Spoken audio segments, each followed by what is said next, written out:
I have a lot to say. The public is not going to be put in harm's way by us having to follow the Fourth Amendment.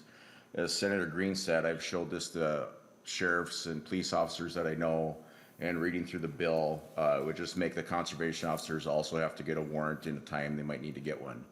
I would urge people in our committee and everybody to look up the Chevron deference case that was overturned last year. It's been for 40 years, the government's been allowing three-letter agencies such as the DNR, MPCA, or EPA to make rules and also interpret them. So they can say anything and then they can interpret any way they want. This is exactly what the DNR did last year with the fencing bill for the deer farms. They said, this is what we want. And they made us, well, I didn't vote for it, but they made you vote for it and put it into law. And now they're interpreting it the way they want it to be. They do not have the right to come on anybody's property without a warrant to look at a fence. And the DNR decided that. So they're currently violating federal law by doing that, and they have to stop doing that immediately. It's very frustrating to hear a law enforcement person say that this is going to hurt them or hurt whatever. The DNR is attacking deer farmers right now, and it's all political, and we're not using science. And that's very frustrating. We've been trying to work together. We had a meeting a couple weeks ago. Said, can we get together? Can we talk rather than just putting someone out of business for no reason for politics? Apparently they don't want to do that. There's multiple other states now that are working with their deer farms in their states. We can breed CWD out of deer farms, just like I testified in egg. And I would highly recommend that we hear my deer farm bills in environment, because this is a thing that needs to happen. It's scientific proof, like 100% probability. We can breed CWD out of these deer farms, but the DNR is hell-bent on putting these people out of business for no other reason than politics, and somebody made somebody mad 20 years ago. I have no idea. Senator, can we stay on the subject? I am on the subject. This is talking about illegal search and seizure, and this is exactly what they're doing. And I need to talk about this because this is why they're doing it.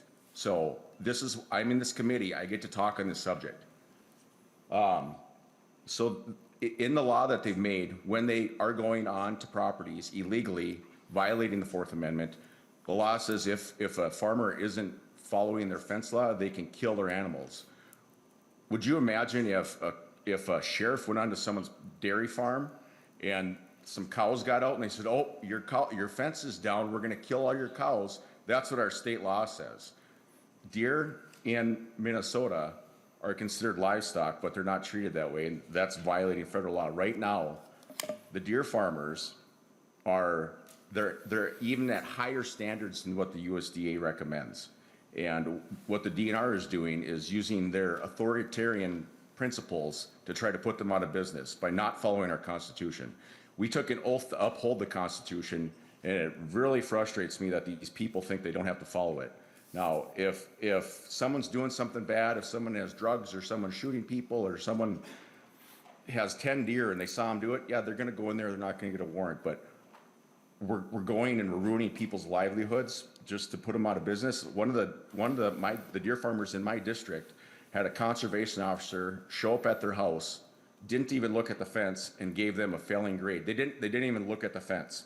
Now, I hope that comes up in the lawsuit, because they should get sued for that as well. This is utterly ridiculous.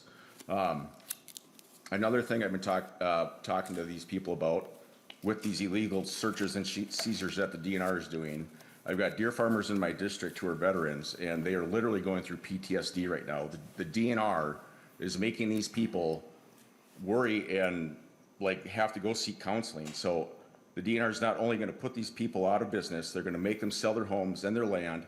Now is the DNR also going to pay for counseling for these people that fought in wars for us and have PTSD, and they're hurting these people all because of some stupid political game? That's why this is important. They're violating people's rights. They're violating the Constitution. It has to stop. They need to be held to the same standards as all of their law enforcement, and that's all we're asking. Thank you, Mr. Chair.